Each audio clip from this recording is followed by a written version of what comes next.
Hello Year 2, how are you? And welcome to today's English lesson. Now, as you know, since half term, we have been looking at character descriptions, haven't we?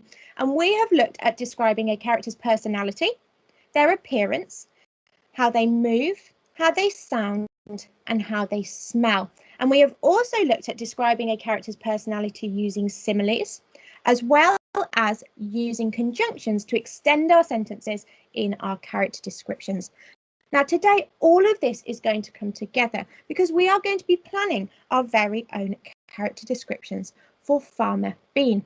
Now, you've already done all of the hard work because you've already thought of all of your similes, all of your power of threes, all of your expanded noun phrases. So today, all you need to do is pick your favourites, which ones you'd like to include in your character description, and add them to your plan that you can then use when writing your character description.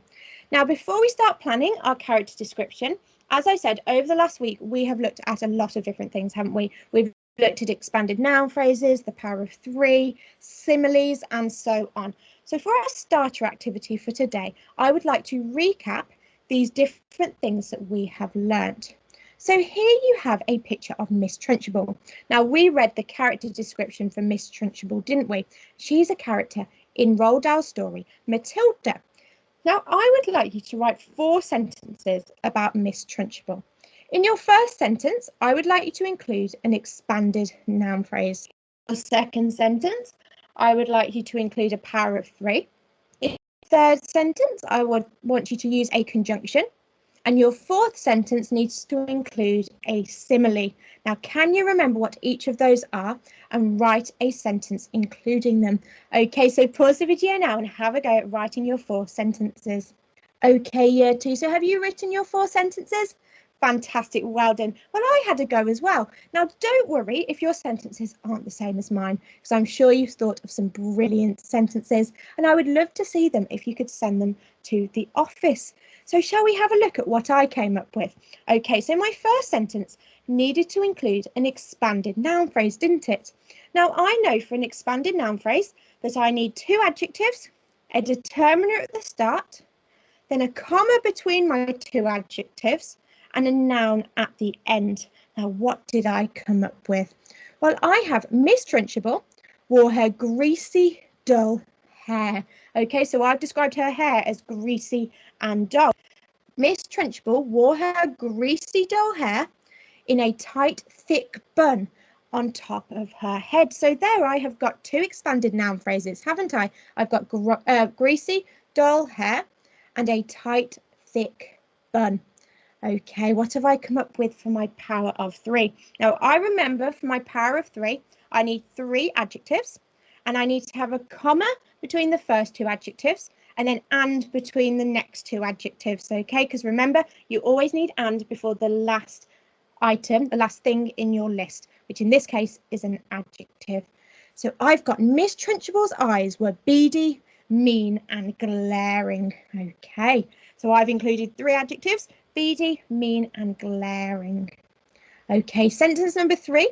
Well, I needed to include a conjunction, didn't I? Remember, our conjunctions are and, but, so, nor, yet, and because. Well, those are the conjunctions that we've looked at in this unit of work. So I came up with a thick leather belt was wrapped around her stomach. So not only have I included a conjunction, can you see my expanded noun phrase, thick leather belt? Well, a thick leather belt was wrapped around her stomach, and, so I've used a conjunction, and underneath this, she wore a taupe, oversized coat. So again, I've used another expanded noun phrase, and I've used one of the words that Sukriti put in her work, which was taupe, which is a type of brown. Okay, so there we go. There is my sentence with and in, which is my conjunction. Then my 4th sentence needed to include a simile. Now, I remember I have to have a noun, was as or is as, then an adjective, then as, and then another noun. So I have come up with her hair was as greasy as chips, okay? Because chips are very greasy, aren't they? And I've said that Miss Trunchbull's hair is also greasy. So I've compared her hair and chips because they are both greasy. So there we go. there are my 4 sentences, and I'm sure you've come up with some brilliant sentences as well. Now here we have 2 character descriptions. We've got example A and example B. Now, which do you prefer and why? Could you pause the video and have a think for me? Do you prefer example A or example B? Okay, year 2. So have you read them both and decided which one's your favourite? Okay, fantastic. So let me read example A to you. Sophie, although small for her age, was tougher than most. She may be mistaken for a weak little girl, but once you got to know her, you would realise just how fiery she can be. She was as blind as a bat and had thick, black-rimmed glasses. They were far too big for her and always slipped down to the tip of her nose. She had long, thin blonde hair and a skinny frame. Okay, then example B. Sophie was a little girl with long hair. She lived in an orphanage. She had green eyes and a thin body. She wore glasses that were too big for her. Now, which one was your favourite, year 2? Yes, I agree with you.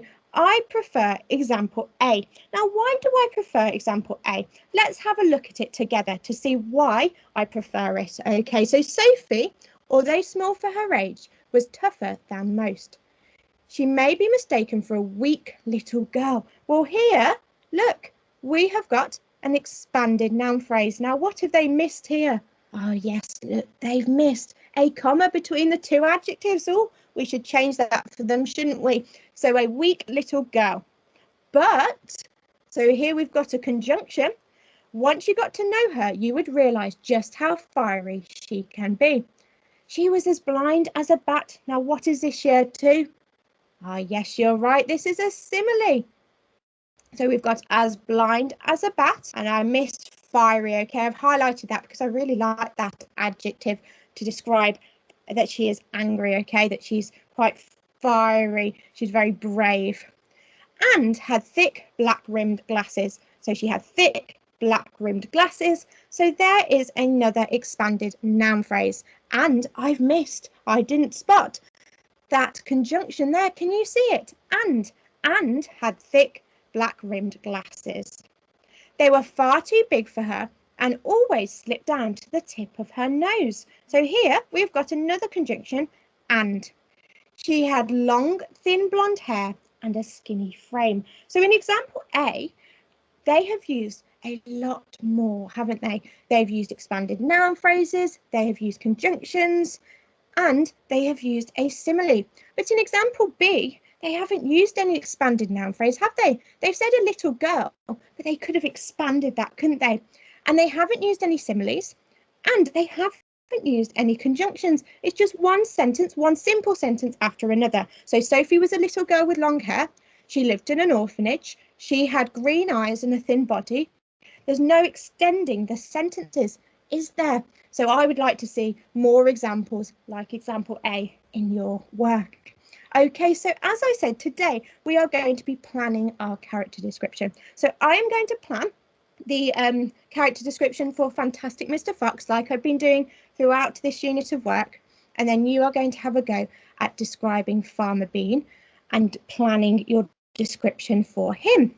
So let's have a look. Well, we are going to start with a personality. Sorry, I forgot which one I started with. So we are starting with personality. Now let's have a think. Personality is what people are like as a person. Okay, so what's on the inside? What are they like as a person? Well, let's have a think. Well, I know that Fantastic Mr. Fox is caring. He's quite thoughtful, isn't he? And I can get all of these from our lesson when we describe personality, because I've already thought of all of these adjectives and I added them to my mind map about Mr. Fox's personality. So caring I had thoughtful, I had optimistic. I've got 3 adjectives here, haven't I? So I'm going to turn these into a power of 3, and I'm going to add them to my plan because I'd like to use this in my character description. So I'm going to write Mr. Fox is caring, thoughtful, and optimistic. Now there I have 3 adjectives describing Mr. Fox's personality using a power of 3, and I'd really like to use that in my character description. So I'm going to add it to my plan so I know that I want to use it when I come to writing my character description. Now, what other words did I think of to describe Mr. Fox's personality? I thought of a word, I remember. It was a synonym for brave. Can you remember what it was? Oh, yes. If I look back at my mind map on Farmer Bean's, not Farmer Bean, Mr. Fox's personality, I can remember that I thought of the synonym courageous. So I really want to use that in my work because I like the word courageous. Okay, now I also know from looking at my mind map that Mr. Fox is very determined, isn't he? Now, can I explain why Mr. Fox is determined? Can I use a sentence with a conjunction in? Well, yes, I can, can't I? I'm going to say he is determined because he will not let his family starve to death, nor will he let the farmers catch them. So there I've got an adjective that I used in my mind map, and I've also just taken one of the sentences that I thought of yesterday with a conjunction. So he was determined because he will not let his family starve to death, nor will he let the farmers catch them. So I've actually got two conjunctions in there, and I would like to use that in my character description.